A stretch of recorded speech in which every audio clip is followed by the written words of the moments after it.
আসসালামু আলাইকুম রহমতুল্লাহি ওয়া বারাকাতুহু। আলহামদুলিল্লাহিল্লাযী ওয়াহদাহ ওয়াসসালাতু ওয়াসসালামু আলা মান লা নাবিয়্যা বা'দা। সকল প্রবাসী ভাইদের প্রতি আমার সালাম। আমি এই মূল কথা বলার আগে একটু কথা বলি, সেটা হইল আমার এই আইডিতে যে কথাগুলি বলবো সেটা হইল আমার দেখা শোনা অভিজ্ঞতা এবং অনুমান।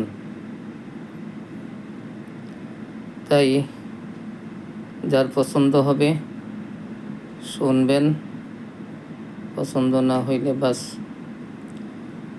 তো আমি আজকে একটু কথা বলবো, সেটা হইল আমরা কি জানি যে প্রবাসী কাকে বলে। আমি বলবো যে প্রবাস মানে হইল পরবাস, নিজের দেশের বাসনা পরবাস।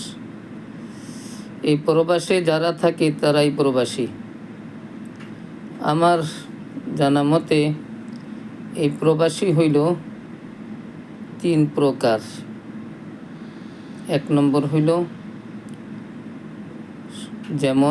স্বর্গবাসী, দ্বিতীয়টা হইল যেন সর্বনাশী, আর তৃতীয়টা হইল যেন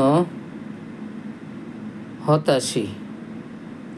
প্রত্যেকটার আবার ব্যাখ্যা দিব আমি ইনশাল্লাহ, তবে একটু একটু করে, কারণ ভিডিও বড় হয়ে গেলে অনেকেই বিরক্ত হয়ে যাবেন। এজন্য আজকেই আসসালামু আলাইকুম রহমতুল্লাহ। সবাই দোয়া করবেন।